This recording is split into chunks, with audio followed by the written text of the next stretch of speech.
So, Sony has finally revealed the price of the PlayStation 5 and a few other things in this whole showcase of theirs.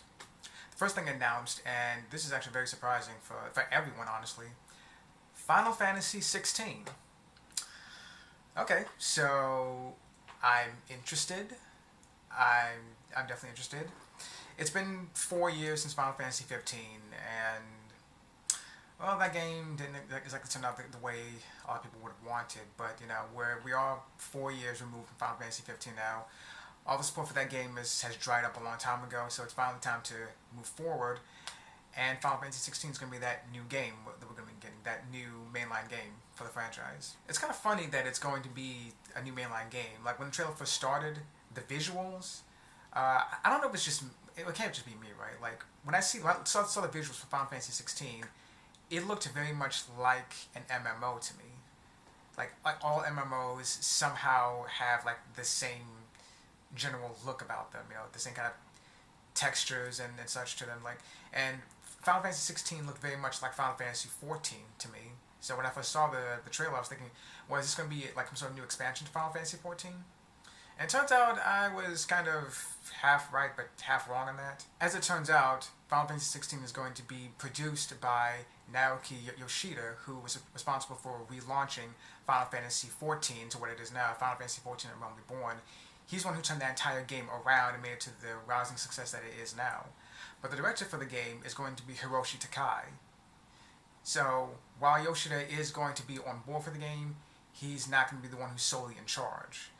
Although, it seems that his reputation within the fandom, at least, like he's the producer, but that's pretty much pretty much means that he's going to be in charge. At least the way that he operates within Square, at least, and the way that the fandom, his perception within the fandom is for the franchise. Final Fantasy 16 is going to be going back to kind of the roots of the franchise. It's going to be a medieval fantasy setting. Square had at one point said that it actually might have been Yoshida who said. I think it might have been him. I remember there was some small interview that came out. It was either much earlier this year or it was late last year. I don't remember which one. But someone from Square, I think it might have been Yoshida, I don't recall exactly, had said that they wanted to make the next mainline Final Fantasy game a medieval fantasy game. They wanted to go back to the series' roots. Final Fantasies 7, 8, 10, 13, and 15 were all modern games. Like 7, 8, and 15 took place in modern times with elements of fantasy and magic thrown into them. Final Fantasy X took place in a completely unique environment, kind of a tropical environment slash rural environment, in an island and everything. And Final Fantasy 13 was very much sci-fi. So with 16, they're getting back to the fantasy roots, the medieval fantasy roots of Final Fantasies 1 through 6 and Final Fantasy 9, and it kind of sort of Final Fantasy 12. As much as I'm looking forward to Final Fantasy 16, I was never a big fan of sword and sorcery genres. I can play Final Fantasies 1 through 6. I can enjoy them enough as they are. I can play Final Fantasy 9 and 12. But 9 and 12 are the ones I actually like the most in terms of for the Final Fantasy franchise, the whole sword and sorcery genre that they did for those medieval fantasy. I liked 9 and 12 the most out of all the Final Fantasy games that have done it. And I think that's probably because of the story and the characters themselves and how everything was framed. I think I was able to get into those games a lot more. Final Fantasy 12 is very much this combination of medieval fantasy as well as some with sci-fi elements here and there with like the airships and everything, which great way to do that, great way to combine those two elements together into a great package. So, those two games I very much enjoyed despite not really liking medieval fantasy all that much. And hopefully Final Fantasy 16 does the same thing for me. Like I can look at it and say, okay, this is a setting that I'm not that fond of, but I can, I can do it. I can play this game. Like Final Fantasy 9 and 12 did the same thing for me. So hopefully 16 does the same thing as well. I will say though that I am disappointed that it's not going to be a turn-based game. Like I knew Final Fantasy 15 started something, being an action game. It was always an action game. Back when it was still Final Fantasy Versus 13, it was always an action game. Square was always upfront about that. But now 16's coming along, and unfortunately, it's not going to be a turn-based game.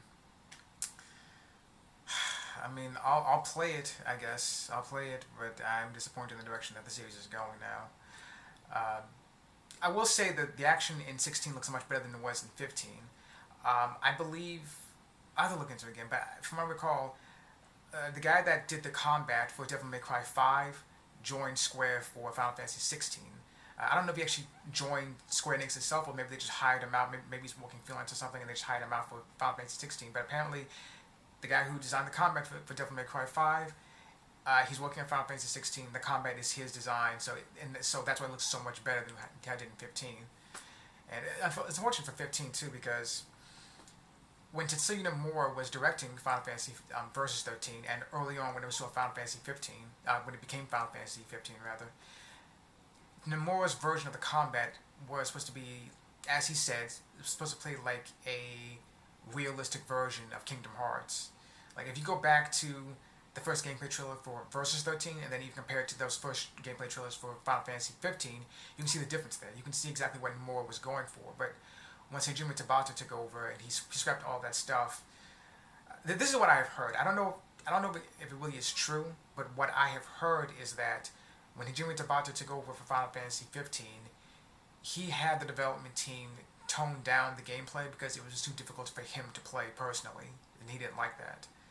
So that's why 15's combat is very watered down compared to a lot of other games around at the time.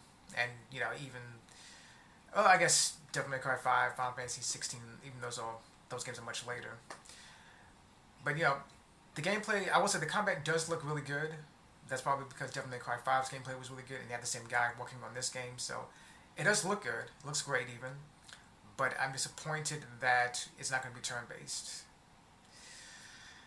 Everything's an action game these days, and I feel that with Final Fantasy being one of the bigger franchises in gaming, it can bring some sort of uniqueness to the gaming sphere.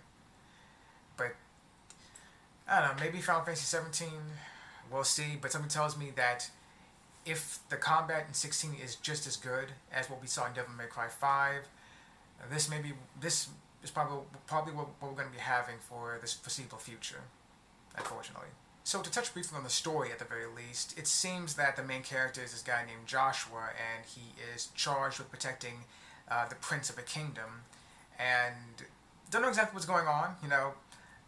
The summons of the game are all fighting each other for one reason or another, and well, just think about it right now. Actually, the young prince seemed to have to possess the power to turn into the summoned Phoenix, and did battle with another summon, Ifrit, I believe. And then early on in the trailer, you see Shiva and Titan fighting each other, and there was a squad of soldiers actually going after Shiva. So it's always cool when the summons in the games play a much bigger role than they usually do. Like the Espers in Final Fantasy VI. I remember Alexander, one of the Eidolons in Final Fantasy IX, played a kind of a big part in one small portion of the game.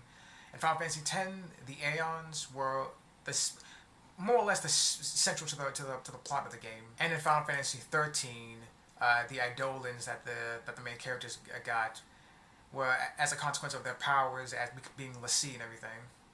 And Final Fantasy 15 had what did they call in Final Fantasy 15? Astrals. They were called the Astrals. Basically, physical gods of the world of Eos. They played a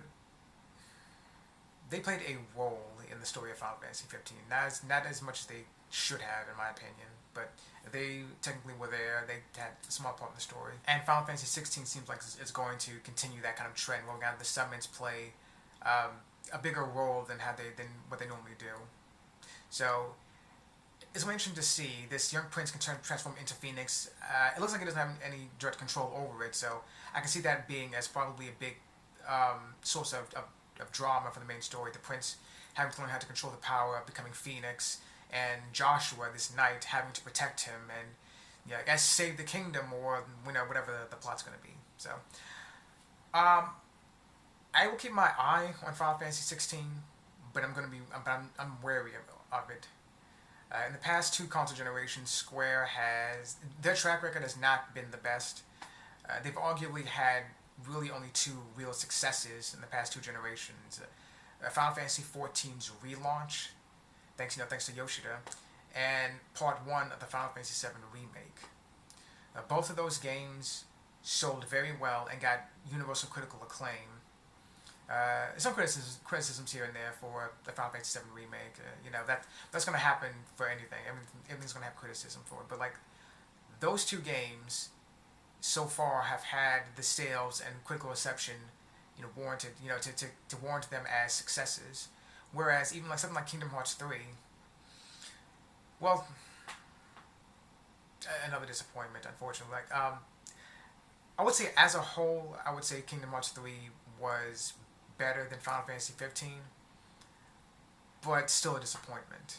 And that's a big issue with Square right now. They really needed a hit, uh, you know, for this console generation. And Final Fantasy 7 remake, part one of the remake, was that hit for them. So hopefully they can ride this good wave, this wave of good fortune into the next console generation. Hopefully we get part two of the remake, and hopefully Final Fantasy 16 turns out to be, good. Me personally, I don't need it to set the world on fire and become like this next gaming phenomenon, but I just hope the game is going to be really good, because Square has not had a big hit in a long time.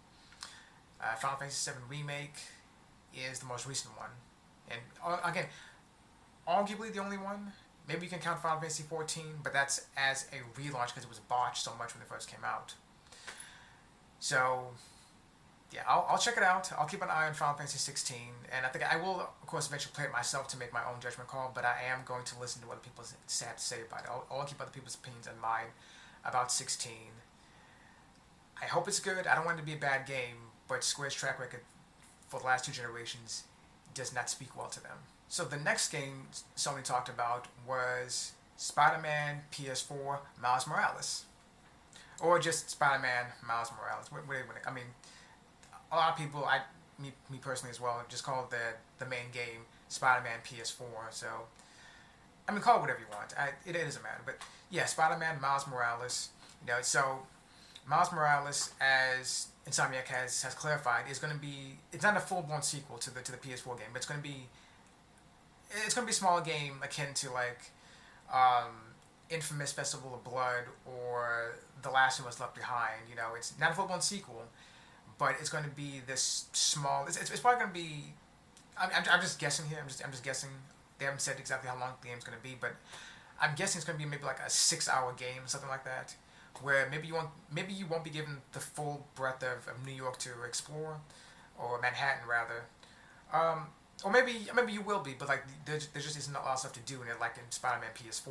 So obviously the game focuses on Miles Morales, who is now Peter's protege, having gotten spider powers during the storyline of Spider-Man PS4.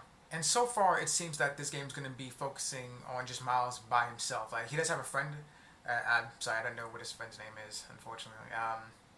But he does have a friend that who Miles apparently confided in his new powers. So it's gonna be kind of similar to the MCU with Peter and Ned, which is a good thing, I think.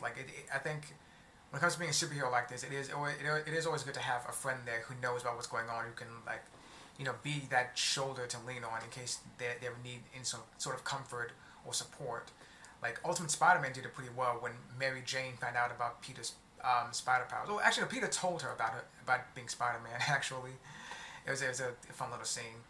And I believe Gwen also found out eventually herself in the Ultimate Spider-Man comics. But so it's good to have that friend there who can be your support, as a superhero in some form or another. So it seems that Miles' main villain in the game is going to be the Tinkerer, who that's kind of a callback, really. The Tinkerer is one of Peter's earliest villains in the comics, and he's come around every now and then. But the Tinkerer is kind of a C-list, D-list villain.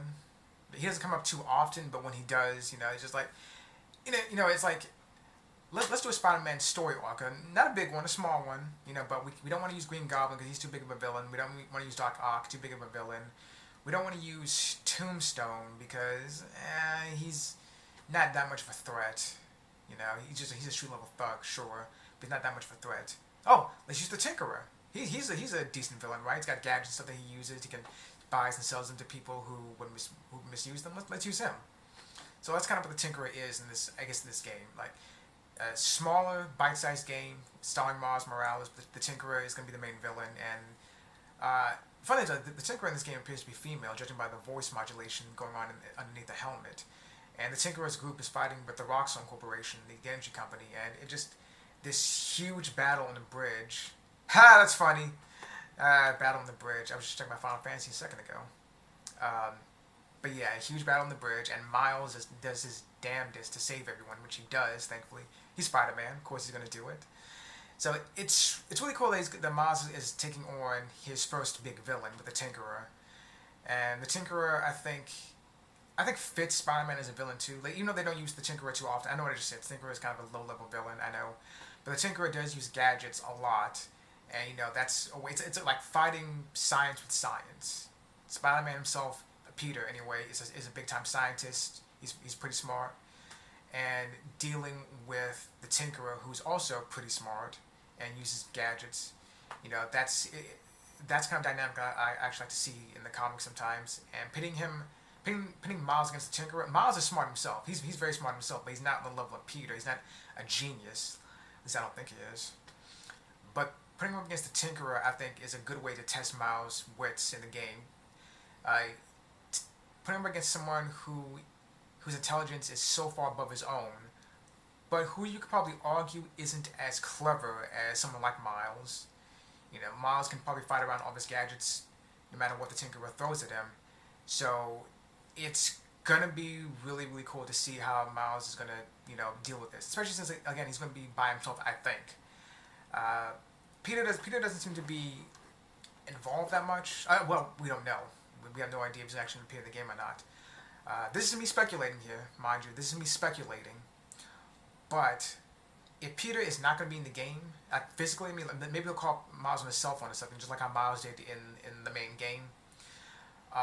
Speculating, maybe the way they're going to get Peter out of the game, so it's all on Miles, so he has to figure out how to be a superhero by himself, without any sort of, no one watching over him, and, constantly trying to baby him as a superhero. They'll probably write Peter out as being on some sort of adventure with the Avengers or something, somewhere else. Or maybe dealing with another one of his own villains somewhere outside of Manhattan. Whatever solution they come up with to get Peter out of it, regardless, I think it's going to be good. It'll be good for Miles' character development. It'll be good for his development as a hero to have to do all this by himself. And then Peter comes back at the end. He's like, Miles, what happened? And then Miles can, I don't know, play it off, I guess, like, well, bad guy stuff happened. I can handle it. It's no problem. I'm Spider-Man, right? Just some sort of interaction like that. I think would just, it'd be funny. It'd be kind of in character for Miles at least. They could also use Peter's absence to kind of explain, maybe set up some plot points for Spider-Man 2 or Spider-Man PS5 or whatever they're going to call the game.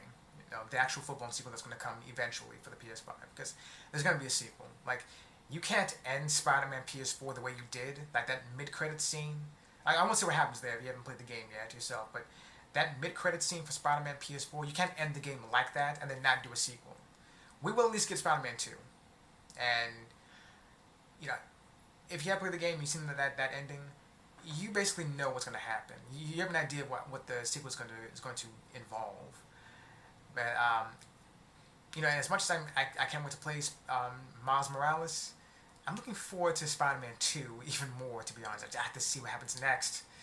And I want Miles to be there too. I don't want this game to just be here's Miles' own game, so then we can write him out entirely for Spider-Man 2. Like, I want him to still be there for Spider-Man 2. Maybe switch between him and Peter throughout the game every now and then, back and forth. Maybe similar to like how Batman Arkham City did it. If you have the Catwoman DLC for Arkham City, you can switch between Batman and Catwoman every so often. When you're just free roaming the city, running around trying to clip any of the side quests that you missed. So I think that would be cool to have for that full-blown sequel. Hogwarts Legacy. Now, if you're a Harry Potter fan like I am, this is a dream come true. People have for the longest time have wanted like an open-world Harry Potter game where you could create your own character, pick your own house, and then just explore the castle with all the students and characters and everything. And Hogwarts Legacy is going to be that game. This actually leaked, I think, like last year maybe. Like, there was footage of some sort of Harry Potter game that leaked online. It showed a little bit of gameplay. The video itself was kind of low quality, but it was a brand new game. Speculation, ran wild for a little while actually, because after that one leaked gameplay footage thing, nothing, no word or anything at all. so everyone kind of just forgot about it. And then they announced Hogwarts Legacy. Good on WB Games for keeping that under wraps. Like that gameplay did leak, but other than that, either they found out who leaked it and were able to stop the leaks, or what, I don't know. But that one small little, like, not even 30-second video, and then nothing at all, and now we have Hogwarts Legacy. It takes place back in the 1800s. No, well, I don't know exactly what the game's going to be about, but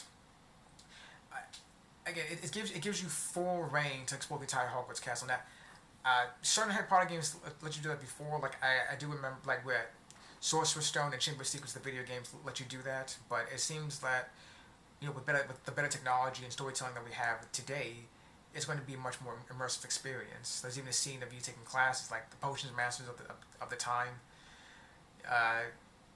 Evildoers, seemingly, I think, one guy in the mask walking around the school and checking things out.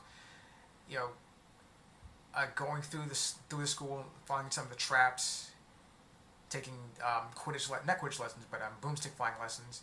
So pretty much the whole 9 yards of being a student at Hogwarts. And yeah, I'm excited about that. I can't wait to play that. The one thing I'll say that I'm disappointed in is that the game does not take place in a modern day setting.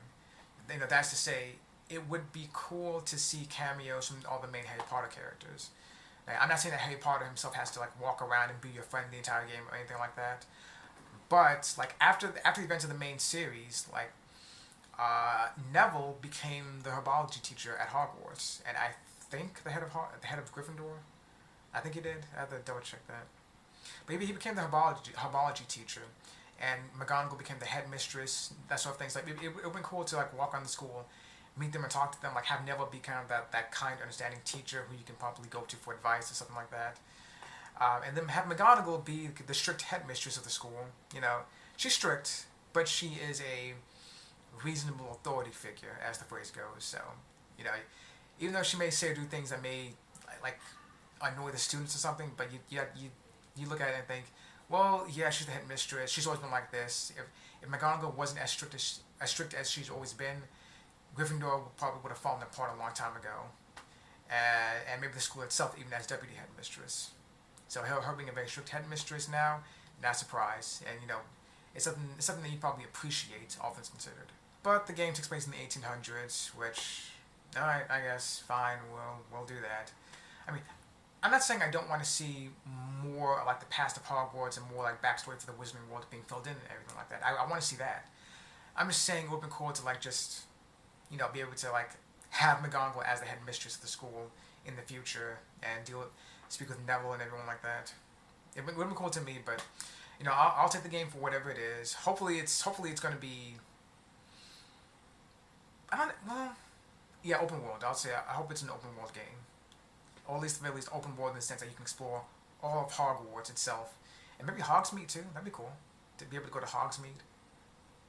Speaking of which, you know what? I would love to see a future Harry Potter game go outside of the school to somewhere else. Either briefly visit one of the other schools, or just go to some sort of other magical area. That's actually what we liked about Fantastic Beasts and Where to Find Them. It takes place not only outside of the school, but in a completely different country. So it was such a refreshing take on Harry Potter. I absolutely loved it. The first one, at least. I never saw The Crimes of Grindelwald, but I need to fix it. I need to go see that movie. But yeah, so Hogwarts Legacy, very, very excited for that. I can't wait to see that when it comes out. Call of Duty, Black Ops, Cold War. Honestly, I have nothing to say about this game. I'm not a Call of Duty fan to begin with. I do think it's interesting that they're going for the Cold War this time instead of World War II again. It looks good, I guess. I don't know. I will say though, I'll say this during the trailer for the game, the gameplay trailer. I will say like, I don't know if it was part of the story or what, but like the sniper who was aiming at the terrorist that they needed to kill. But dude, you aimed exactly for the guy in front of him.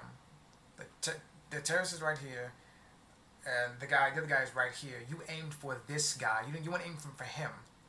And then you got surprised, like, oh my god, I missed. And you had to scramble to catch up with the guy and kill him. Like, I don't know if that's about the story or what, but like, yeah, dude, you didn't aim for him at all. You aimed for the other guy. So why are you surprised when you missed? I don't know. yeah, I don't have to say about this game really though, except for that. Reagan looks pretty good though. Looks very realistic. That's it. That's all I got to say about it. Again, I'm just not a Call of Duty fan. I have nothing else to say about it. Resident Evil 8 Village. And I don't have much to say about this either because I'm not really a Resident Evil fan. Not because like I dislike the series, but like I got scared off of Resident Evil years ago. That first game on PS1, that first zombie you meet, you go through the hallway, you round the corner, and that first zombie is eating someone, and he just turns his head and looks at you. The completely white eyes, the blood all over his face, the decaying skin, and everything like that scared me off of Resident Evil for life. That said, like Resident Evil 7 Biohazard, that caught my attention. And I don't know. And Resident Evil 8 looks pretty cool too, I guess. I don't know. Like, I want to play the series, but also, I don't know. Like, maybe. Like, I'll keep an eye on Resident Evil 8, I guess. I'll keep an eye on it. One thing I'll say though, which I actually kind of found charming. I don't know if it's I hope it's the same guy, but at the end of the trailer for Resident Evil 8, the merchant from Resident Evil 4 shows up again. I don't know in what context, but he shows up again. Maybe. It's a different voice, I think.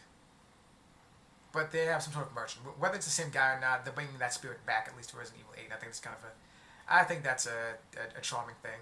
Maybe for even like a long time Resident Evil fans. And I think that kind of also gives you an idea of what the game's going to be like, too. Like, if they're going to bring that merchant back who shows up every now and then so you can buy ammo from him, that probably means Resident Evil 8 may be more akin to like Resident Evil 4 in gameplay. Maybe. That reminds me, like, where's that Resident Evil 4 remake coming along? How's that coming along? That's probably going to be a PS5 game, maybe. But yeah, that's kind of all I have to say about that. Deathloop. So that game's coming back. Well, it never went away, technically, but... so, the idea is that you're playing as this main character who has to kill these 8 people, but he has to do it all at once. Well, all very close together, at least. Like, he can't... Like, from the way he talked in the trailer, he can't kill one of the people and then spend, like, 6 days or however long trying to get to the other person. He has to kill them all close together, at least. And it was interesting, the game went through this process of him killing one of the people he needs to kill, but because the time limit he's put on, everything gets reversed, so he has to kill the guy again. But this time, instead of killing the one guy, they're going to kill another guy, he set things up in order to make sure that the first target left his house to go to the party that the second target was holding, so you can kill both of them right then and there, instead of having to, different locations and taking too much time to do it. And on top of that, he's got the main character of the game has someone hunting him down. So it's this constant back and forth with him trying to kill these 8 people and also trying to avoid this 9th person trying to kill him. Or constantly, or actually is killing him, so make him start over and over again. So, I'm interested. It seems like it's going to be a fun game to do over and over again. Having to retry over and over again seems like it'll probably actually be fun in this game. And then knowing me, after the 5th time I have to retry the level, I'm going to probably rage quit the game for a little while. Like, alright, I finally killed 3 of them, and then I died when I tried to get to the 4th one. Okay, you know what? I'm done with this game for like the longest time. I'll put the game down for right now and play something else. But I will come back and play and over and over again. I won't try with this game. So Deathloop sounds like it's gonna be a fun game, and I can't wait to see how it turns out. Hopefully it'll turn out really well, because again, the way he described it, having to basically con his first target into leaving to go to the party of the second target, like, you have to do it yourself. Like, the first guy comes up with this scientific breakthrough that you have to sabotage to get him to become so mopey and depressed. He leaves his place to go to the party. Then that's when you get him and the other guy at the same time. So that's interesting to do. I wonder how far that's going to go though. Like, if it gets to the point where you actually at the point where you have to kill all 8 people together, I wonder if that's going to be like just one long string of sabotage and misdirection over and over and over again. So you finally get them all clustered together and like set up maybe like a fucking huge bomb or something like that to kill them. And like, I wonder how persistent that other hunter is going to be trying to come at you. It really sounds like it's going to have like a huge, spectacular finale, and I can't wait to see how things are going to turn out for that one. Devil May Cry 5 Special Edition. So, not much different with this one. You do get to play as Virgil from uh, yeah, in this one, which great. But as far as I can tell, all it really is that you just play as Virgil this time around, which is great. But at the same time, I kind of feel like he could have just been DLC for the PS4 version of the game, which I honestly would have bought that. Devil May Cry 5 is a 10 out of 10 game for me. I absolutely fucking enjoyed it. And it's cool. The guy who did the combat for Devil May Cry 5 was working on Final Fantasy 16, so that's even cooler. It's kind of funny too, 'cause, like, for Devil May Cry, I was always more a fan of Dante himself than I was of the actual games, which is why, like, I have the Devil May Cry collection on PS3, but I didn't feel compelled to rebuy those games for PS4. And maybe I will in the future. I don't know. Like, if this whole backwards compatibility thing doesn't work out, then maybe I will just have to buy those games on PS4. I don't know, just to have them around to play them again, I guess. Just to have some to make sure I can play them in the future. But yeah, I'm more of a fan of Dante himself than the actual games. But Devil May Cry 5 is an exception to that. And maybe the anime series too. The anime was really good as well, I think. I've always thought that the anime was like the purest expression of what Devil May Cry really should be. Just Dante going back and forth doing whatever he needs to do to deal with demons. And Devil May Cry 5 were like just like the best culmination of everything we've had in all the Devil May Cry games up to that point. The music, the visuals, the style, everything was all great. The only thing it was missing was Virgil as a playable character, and he actually is now in the special edition for PS5. But as much as I do really enjoy Devil May Cry 5, I don't feel compelled to buy this one, the special edition, just for Virgil. If they make him DLC for the PS4 version, I'll buy that. Otherwise, I'm just gonna wait for a price drop for this re-release. I'm glad it's happening. Don't get me wrong, but like, I don't like Devil May Cry that much to buy this one. Like, maybe if I hadn't played Devil May Cry 5 to begin with, I definitely wouldn't get this one on PS5. But also, I'd probably be spoiled a lot to what happened in Devil May Cry 5. Speaking of which, it seems that like the game's gonna be treating Virgil's Sin Devil Trigger as just his regular Devil Trigger. And it seems that in place of what would be his Sin Devil Trigger, instead it's going to be Virgil expelling V, and I guess either becoming V, or maybe V's going to fight alongside him. I'm not sure how that's going to work out, because V is a separate character, a separate playable character in the game itself. So I wonder how that's going to work out. Though, unless maybe in the special edition they're going to swap out V for Virgil, and then V can only be playable as Virgil's Sin Devil Trigger. If that's the way they're going to go about it. So it'll be cool to have Virgil back in the series, the same way they did with Devil May Cry 4 on PS4. But like I said, like, as much as I really enjoy Devil May Cry 5, I can't see myself buying this special edition. Now unless I got it for like a price drop or something, or again, at the very least, if they made Virgil DLC for the PS4 game, I'd buy that. But maybe I'll get Devil May Cry 5 Special Edition in the future, but it's going to be years from now, maybe 3-4 years from now, I guess. Oddworld Soulstorm. What I originally thought was a brand new game in the Oddworld series turns out it's actually just a remake of the second game in the series, Oddworld Abe's Exodus. Not that that's a bad thing or anything, but I thought it was going to be a brand new game. Like, calling it Oddworld Soulstorm implies that it's a brand new game, but it's really just a remake of Abe's Exodus, which whatever, that's fine. I don't mind that at all. I don't know much about the Oddworld series, honestly. I never really played them much. I played the first game a tiny bit, but I never really got far into it a long time ago. So I can't really say anything one way or the other for this game, honestly. But what I will say, I'm glad that they've kept the spirit of the original game intact. Like, I'll say that much. It's a remake. It fixes is that the right phrase to use, but it I guess you could say improves and modernizes the sound design and the visuals and everything, but keeps the gameplay and everything the same, which I wish more remakes would do that. Like Final Fantasy VII Remake. All I can say is that I'm going to keep my eye out for Oddworld Soulstorm, and I'll try to get to the other games in the series as well. The original Abe's Odyssey, Abe's Exodus, the game that Soulstorm is being a remake of. There was Munch's Odyssey, and then Stranger's Wrath. I'll try to play all those games if I can. Like, I'm not gonna rush myself or anything. Like, if I don't finish them all in time for Soulstorm, I'm not gonna worry about that. I'll get to Soulstorm and everything else eventually.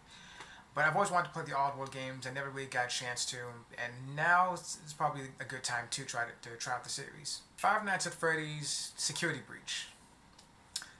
Well, once again, I have nothing to say about this. I've never played any of the Five Nights at Freddy's games. I have the first one on PC, but I never got around to playing it. I will eventually. So I kind of have nothing to say about this. Not only because this was just a teaser trailer that they showed off of the game, but like I've never played any of the games to begin with. I do know that they rely heavily on jump scares, and you're wandering around a like Chuck E. Cheese esque restaurant or something like that at night, and the robots, the machines that they have that entertain the kids, they come to life at night or something like that. I don't know for certain, but it's coming to PS5. This new Five Nights at Freddy's game. But again, they showed us nothing of it, so I have no idea if it's really going to stay with the same theme as the original 4 or 5 Five Nights games did, or if it's going to be something different. The Demon Souls remake. I don't have much to say about this either, unfortunately. I'm sorry that I keep saying that, but I don't have much to say about this. I was never a fan of any of the Blood Souls games or any Blood Souls type games. I actually do have Demon Souls on PS3. I have that. Played it for a little bit. And I've also played Bloodborne on PS4. I'm not a fan, honestly. Just, I know a lot of people love the extreme difficulty and, like having enemies come at you out of nowhere, having huge bosses that can tear you apart in just 1 or 2 hits. Some people love that stuff. I don't. It's bothersome to me to have to retry a stage over and over and over again. I mean, I don't want every game I play to be super easy. I don't want that. But with the Blood Souls games or other games like them, like Sekiro, it just doesn't appeal to me. I want to be able to explore and have fun with it. Sure, I want a challenge, yes, but not like the Blood Souls challenge things. I don't like that. I will say that the remake looks really good. I even have my brother saw it. He wanted to play it. They thought it looked really cool. And also said like, well, I have the game on PS3. You can come play that one. You can play it right now. And he just said, nah, I want to play that one. I want to play the remake on PS5. So it looks good, sure, but that's what I'm definitely going to be avoiding. And I'm sure a lot of people are going to love it for updating the visuals and the music and everything. And I don't know, were the actual controls any good or bad? I don't know. But I'm sure it's going to get a lot of praise for all the fans of the Blood Souls games. And for people who never played the original Demon Souls back on PS3, they can play this one now. Fortnite is coming to PS5. Alright. It's kind of expected. And kind of interesting too. Since the PS5 can play PS4 games, it's kind of weird that they're gonna have a PS5 version of a game that can already. Well, I don't know why I'm even saying that, because you know what, everyone's doing it. Not everyone, not literally everyone, but there are a few developers and publishers that are doing that. They're taking a game like even though the PS4 version of Fortnite can run on the PS5 no problem, they're making a PS5 version anyway.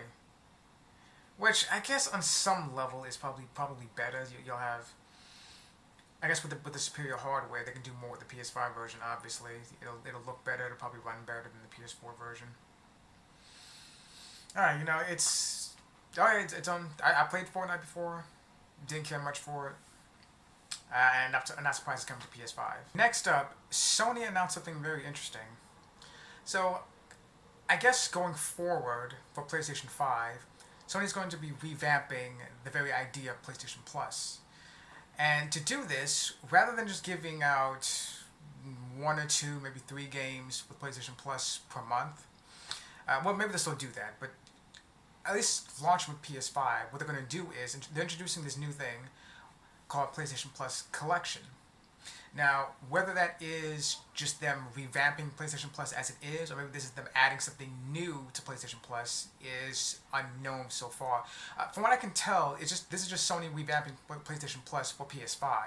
Instead of just giving 2 or 3 games per month, they're giving you a lot of games at launch. So if you have PlayStation Plus and you get a PS5, you have all these PS4 games you can just go ahead and download and play.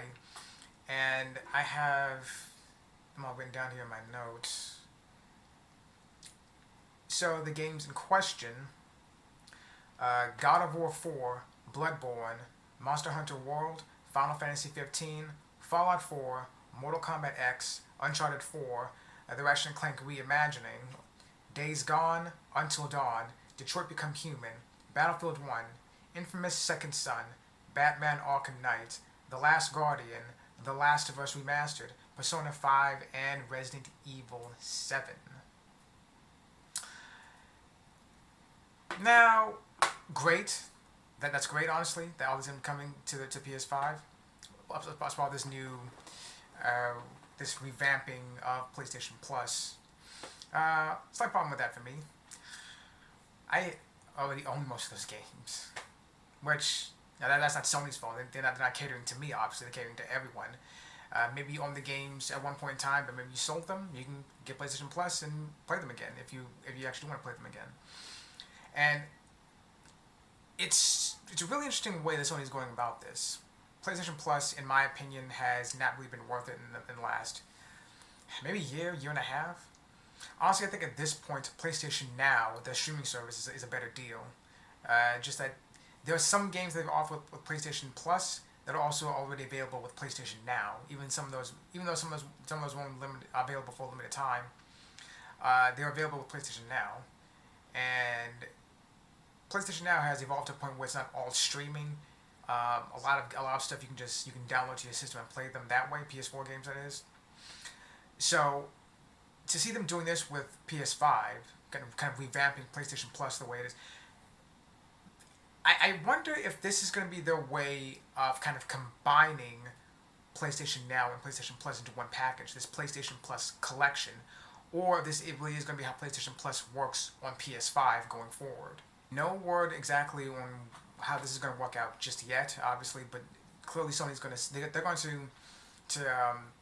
they're going to clarify things as we go forward, as we move forward to the PS5 itself. It's cool that they're doing it, though. It's cool they're doing it. Let's see, which games? Yeah, a lot of these games I've already played. Some I haven't played yet. I'll admit that. Some I haven't played. Others maybe I did play, but then I didn't really care for them that much, and I put them down. So it's cool that they're doing this. That's PlayStation Plus and PlayStation 5 seems to be like it's going to be a much better deal. And honestly, this is probably going to be their way to kind of cater to PS5 fans. So, like, obviously, they can't give away PS5 games just yet with PlayStation Plus. The system is just launching. They can't give away any PS5 games just yet. Maybe next year, as more games come out, they'll start offering PS5 games with PlayStation Plus. But for now, I think this is actually a really good way to do things. Some of the top selling PS4 games, some of the best received PS4 games critically from fans and critics alike on PS5 off the bat. You know, it's a really good way to get people to buy the system up. So maybe if you can't afford too many PS5 games just yet, you have some PS4 games that you can still fall back on and play. It's a really clever way, in my opinion, to get people to buy into the PS5 early on when who knows for certain what the launch titles for the PS5 will be. But, you know, just in case there's something you come across in the PS5's launch lineup that you don't really care much for. Like maybe after PS5 launch games, there's one game you actually care about. Maybe. You can still fall back on these PS4 games to play for the time being until better stuff comes out for you.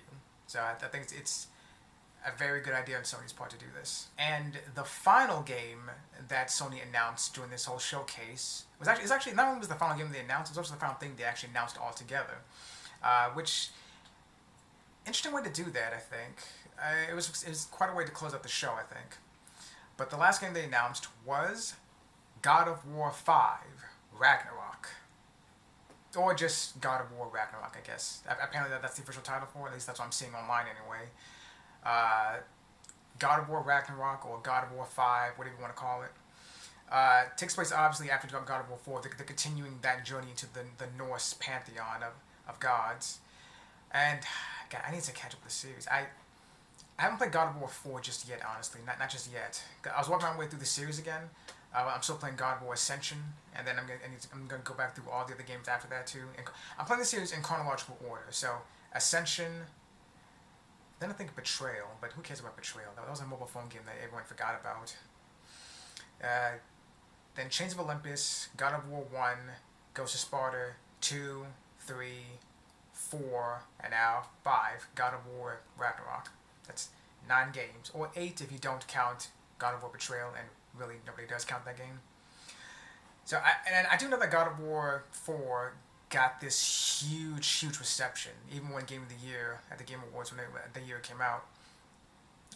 It's a lot more story focused, a lot more character focused than it's ever been before, and I can't wait to play it myself. I'm gonna get to it. I need to catch up with God of War and Assassin's Creed. I need to catch up with a lot of stuff right now. Cool that they're doing it though. God of War 5 or God of War Ragnarok, whatever it's gonna be called. It's probably just called God of War Ragnarok, I guess. I can't wait to see it. I need to catch up though. So that's coming out next year, which it surprising to me honestly. Like they're really trying to pump out as many great games as they can early on, and having God of War 5, just in the release year of the PS5 at the very least. It's not gonna be a launch title, but it's coming out within the year of the PS5 coming out, within that calendar year. That's a great, that's a great game to have early on in the system's life. But I'm wondering if they're gonna do a full out trilogy for this new chapter of the God of War franchise. Are they gonna do God of War 6 and maybe end things there? Because the original God of War series, having played 1, 2, and 3, having played all of them. Well, I haven't finished Ascension yet. Forget about Ascension for a second. A lot of people did. Apparently, a lot of people didn't like Ascension. I don't know. But speaking of those first 5 games, 1, 2, 3, and Chains of Olympus and Ghost of Sparta, you don't need to play Chains of Olympus or Ghost of Sparta, if I'm being honest. I'm going to play through them again, but really you don't need to. You just need to play 1, 2, and 3 to understand everything that's going on. So I'm wondering if with this new chapter in the saga, if they're going to do one last game just to have a trilogy of games, or whatever their plans are for the story. Are they going to continue things after God of War Ragnarok, or do you think? Well, I'm wondering if Ragnarok is going to be just where they ended. Maybe this is where God of War ends for now. We'll come back to the series maybe 10 years from now, but we're not going to do a third game for Norse mythology. We're ending it here. And if they do continue it though. Let's say they got to God of War 7. Egyptian mythology? Asian mythology? I don't know. I'd love to see that though. I'd love to see that. If they do God of War 7, I personally wouldn't mind them just having God of War 7 just be Egyptian mythology, God of War 8 being Asian mythology. Just have one-off games for every major pantheon. God of War 7, 8, and 9 don't have to be an Egyptian trilogy. Not me personally. I don't need it to be an Egyptian trilogy. That'd be cool if they did it, but I wouldn't need that. What I'm getting at when I say that is that I want to see I just want to see Kratos going through all the pantheons as fast as possible. I want to see we finish with Norse mythology. We go down to Egypt, deal with that. We go to Asian mythology, deal with that. I want to see that as soon as possible. If that's the direction they were going to go. Not saying they're going to do that, but if they did go in that direction, I would love to see that as soon as possible, so they could just do one-off games for Egyptian and Asian mythology, and I don't know where they'll go from there. There are different kinds of Asian mythology: Chinese, Indian, and Japanese. So they may be either one big game with a combination of all 3 of those, or maybe they can do God of War 8. Could be God of War 7 could be Chinese mythology, 8 could be Indian mythology, 9 could be Japanese mythology, and then maybe let's end the franchise there. I mean, I would love to have more God of War forever and ever, but sometimes you should call it a day at a certain point, and we'll see what happens. Maybe God of War Ragnarok will be the final chapter of God of War period, or maybe they'll do one last 6th game just to have a trilogy, and then that will be it completely. We'll see what happens, but I'm looking forward to the new game as soon as I finish all the other ones too. Okay. Final topic, obviously the big one, the one that everyone's actually concerned about, Final Fantasy 16 was a great surprise. God of War 5 is a great surprise. All the other stuff is a great surprise. But the one thing people want to really know about was, of course, the price of the PlayStation 5. And the price stands at basically $500 for the PS5 with a disc drive and $400 for the PS5 that's all digital. That's basically the price. $500 for a disc drive if you want it, $400 if you just want to go all digital. Now, I do want physical copies. I love my collection, as you can see. Well, that's like half of my day. The other ones are across the room. But I love having my collection. I love seeing my collection grow. I love having physical media. You know, it's a real sense of ownership when you actually have the disc in hand and everything. So, and I want that. I want to keep my collection growing and growing as much as I can. The digital version, well, you know, I'll say this: the digital version looks better than the physical version. It does. It looks more uniform. Looks more sleek. The disc drive does kind of look like a tumor jutting out from the PS5, but you know, still, I'll get that physical version of the system. Kind of funny, during that presentation, they had like the PS5 on its side, and it looked very much like the original PS3, the original fat piano black PS3, or the ceramic white PS3. You know, that first one, that first system they put out, it looked exactly like that, and I actually do like that. In my opinion, the original PS3 is the best looking system of all time, in my opinion. With the PS4, the original base PS4 being the second best looking system of all time. I'm not sure where I stand with how the PS5 looks, but it's up there for me. The look of it, the look of the PS5 was kind of strange at first to me, but I've grown accustomed to it, and I really like the way it looks. During the presentation, you know, when they're rotating the PS5 around, I noticed on the back of the system there seemed to be 2 extra USB Type A ports, USB 3.0 ports on the back of the system, which is great, honestly. I with my PS3 and my PS4, I kind of run out of USB ports too quickly. There's that attachment you can get for a PS4 to add more USB ports to it. I never did get that one, but I should have gotten that one. Maybe I'll still get it though. You know, the PS4 only has 2 USB ports, and I use one for an external hard drive and one for this dongle for a controller that I'm using for my PS4. So running out of USB ports is annoying. I think the original Xbox One had 3 USB ports on it, didn't it? Didn't it? I think 2 in the front and then 1 on the side. I think it did. I have to double check that. But having basically 4 USB ports on the system, 1 USB Type A port on the front, 2 on the back, and then 1 USB Type C port on the front as well. 4 ports, which that's great. I'm glad they're doing that. Having extra ports for extra accessories, I think is always a good thing. Like I just said, I run out of ports on my PS3 and my PS4 all the time. So I'm happy to see that Sony is doing that. So overall, I'm really excited for the PS5. I'm really, really excited for it. The controller, the way the system looks, the extra ports, like I mentioned, the price. But the price is fine for me. Like $500, I think is fine.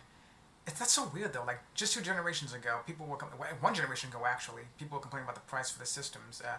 The 20 gig PS3 costs $500 when it first came out. The 60 gig PS3 cost $600. I think the 360 at the time cost $300 to $400, depending on which model you were going to get. The PS4 cost $400. The Xbox One originally cost $500 because of the Kinect being bundled in with it. Then they dropped that and they dropped the price with it.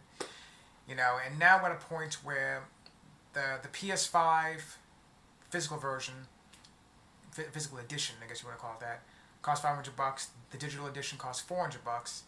And you have the the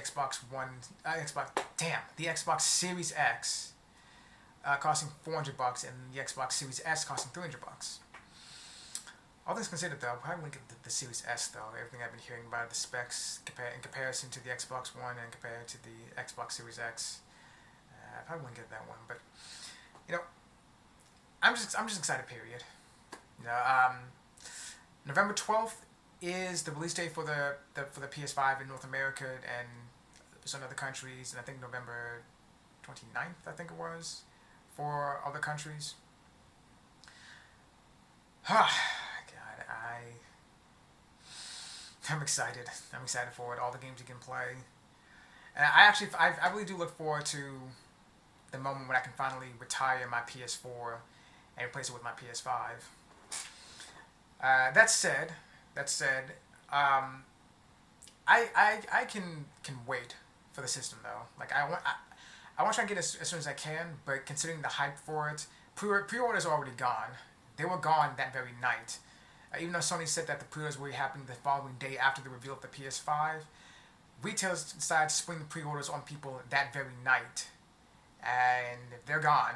Like that they're all gone. You know, that's fine with me. I'm fine with that. As much as I do want a PS5, I'm not gonna break my back over one. Like I didn't get a PS4 until the following year after it came out, and that was fine. I was able to just order one, have it delivered to me, and everything was fine. For PS5, I can wait. And honestly, I think I might wait till after Christmas to get one. Once all the hype has died down and it's easy just to grab one and go. If I can get one early, I'll get it. But I'm not going to worry about it. I'll get one when I get one. As excited as I am to have a PS5 to see it that's going to happen in the future, I can wait. You know, it's not that big of a deal for me. I can keep on my PS4 like a goddamn peasant. But the wait is worth it for me. So that's about it. That's all I want to say about this. PS5 is coming, and I'm excited. That's all I can really say. So until next time, I'll talk to you guys later.